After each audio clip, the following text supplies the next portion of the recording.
Hello there. If you're reading these lines, you're probably like me, a curious soul about the past, the kind who spends hours flipping through old, musty books under a desk lamp on late nights, or wandering through history museums with podcasts buzzing in your ears.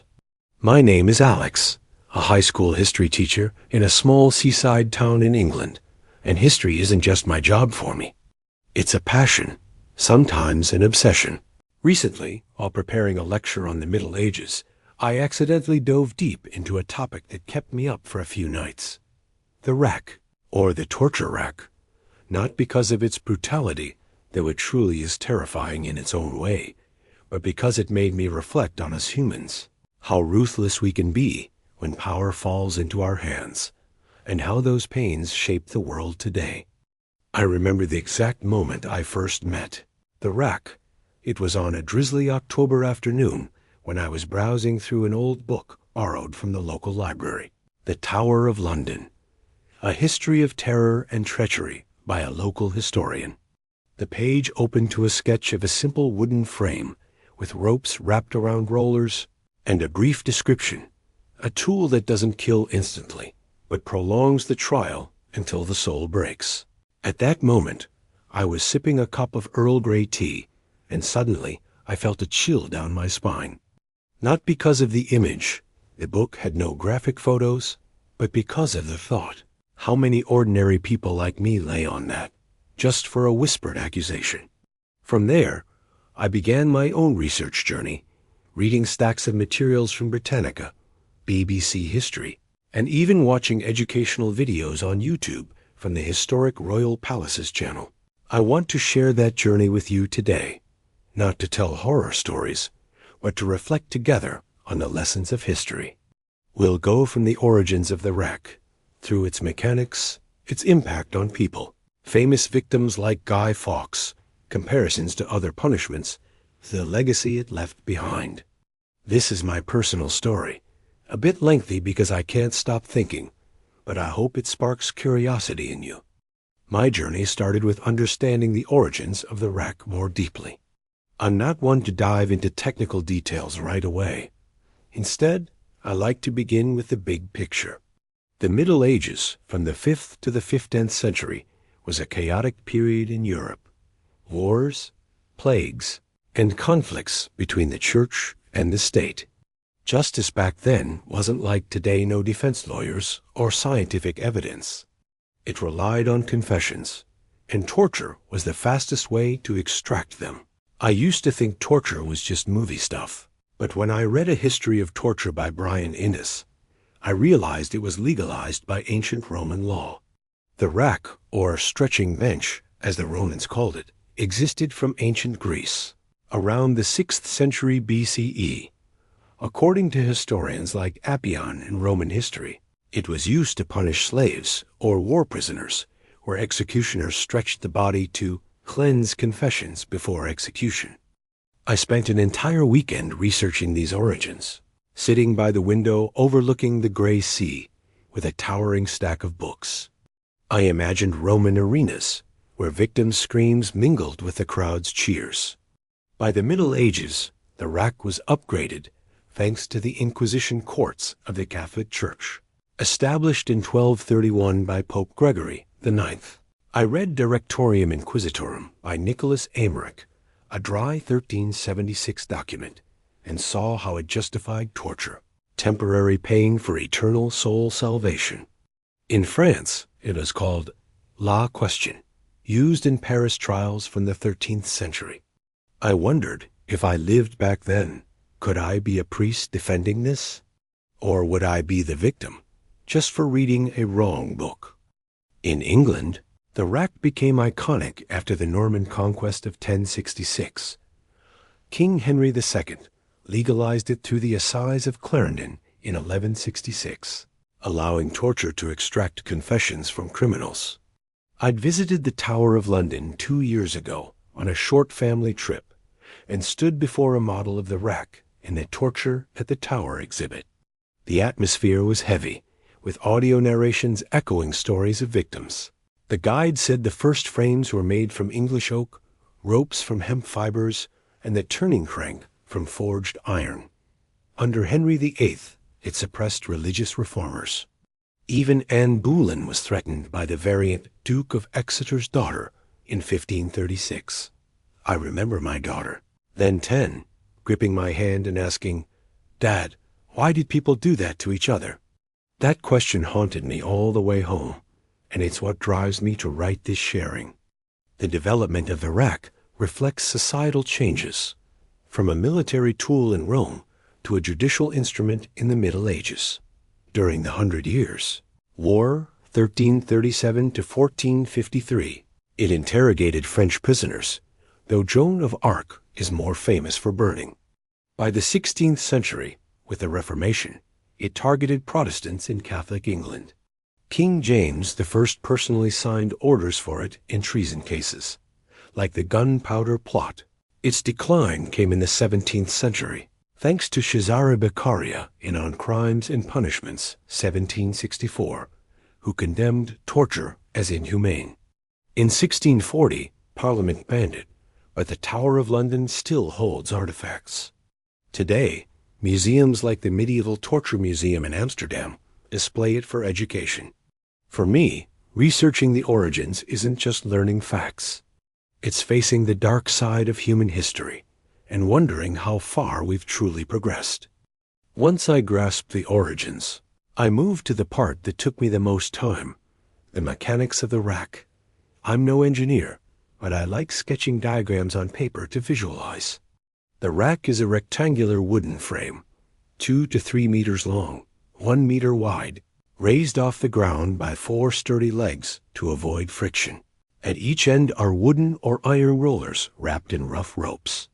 The victim lies supine, arms tied to one roller, legs to the other. The executioner turns the iron crank each turn, stretches the body a bit. I watched 3D illustration videos from the historic Royal Palace's YouTube channel, where they recreate it without real people.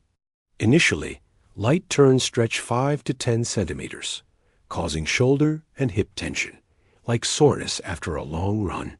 After 20 to 30 centimeters, pressure on joints increases, leading to ligament strains. At 40 to 50 centimeters, serious injuries occur. Britannica explains the raised frame design uses gravity to assist, boosting efficiency without needing much strength from the executioner. Variants like Scavenger's Daughter compress in reverse, folding the body into a ball. The process often lasts hours to days, with breaks to prevent death. Executioners, usually retired soldiers, were trained to spot shock signs. Documents from the University of Chicago show a 90% confession rate after 3 sessions. For me, this part made me think about the science of torture. It's sophisticated, controllable, unlike random violence. I imagined the clank-clank of the iron crank in a dark dungeon and wondered if executioners ever hesitated. My research led me to The Machinery of Pain by a modern scholar, where they use models to measure pulling force up to 200 to 300 kilograms. It doesn't just destroy the body, it destroys hope. I spent a week journaling about the mechanics, interweaving personal thoughts. As a teacher, I use it to teach students about scientific ethics. Technology can serve good or evil. When I told friends, they asked, "Why don't you write a book?" I laughed, but really, this is my book, through sharings like this. Next came the hardest part for me, the physical and psychological impact of the rack. Having suffered a back injury from a bike accident, I know how physical pain can change you. The rack triggers a chain of biological reactions. Initial adrenaline fights back, then depleted endorphins lead to shock. Analysis from the University of Wyoming shows shoulder and hip joints dislocate first, followed by arm and leg fractures, internal bleeding, respiratory failure. Survivors carried paralysis, chronic pain, deformities.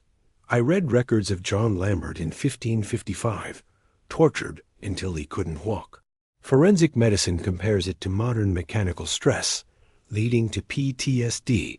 Psychologically, it exploits fear of losing control. PMC studies describe dungeon isolation, plus repeated pain causing cognitive disorders, loss of time sense, hallucinations, will breakdown. Elaine Scarry in The Body in Pain argues it unmakes language. Victims can't articulate pain, leading to absolute isolation. Amnesty International shows 70% of confessions were later recanted. For me, this hits closest to home. After my back injury, I went through mild depression, and reading about the wreck made me think about mental strength. It reinforced state power through public fear, but sowed rebellion seeds like the English Civil War. The American Sociological Review compares it to modern torture, emphasizing trust destruction. As a father, I teach my kids that pain builds resilience, but torture teaches humanity. This research journey helped me heal, turning fear into empathy. Now to the people behind it, famous victims. I love storytelling, so I start with Askew in 1546, a Protestant reformer tortured for 3 hours under Henry VIII. Acts and Monuments by John Fawkes describes her trembling signature, but she refused to recant her faith, leading to burning.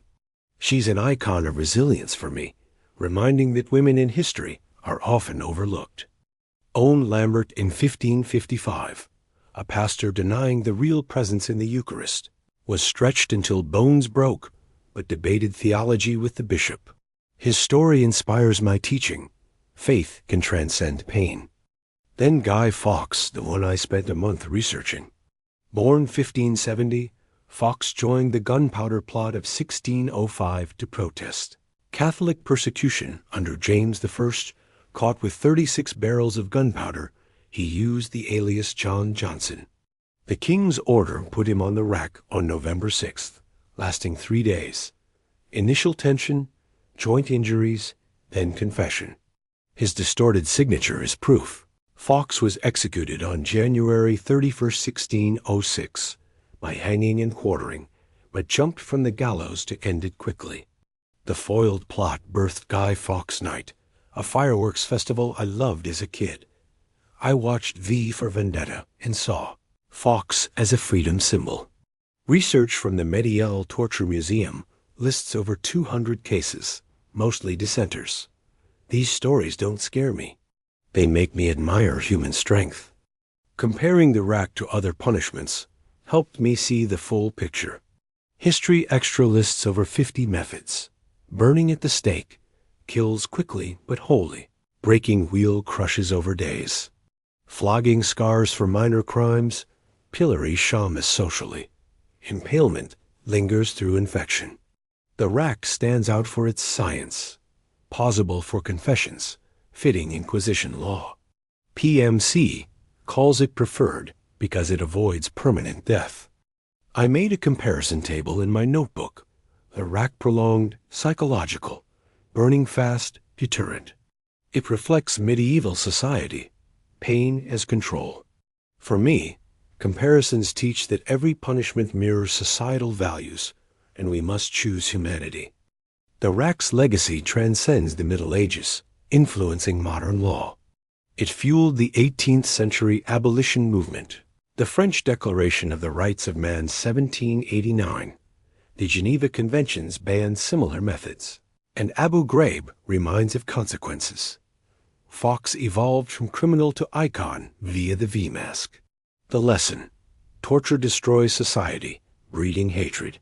For me, it teaches balancing security and human rights, especially post-9/11s. Wrapping up my journey, the rack is a mirror, from darkness to human rights light. Thanks for reading. History bridges and sharing heals. If you have a story, tell me.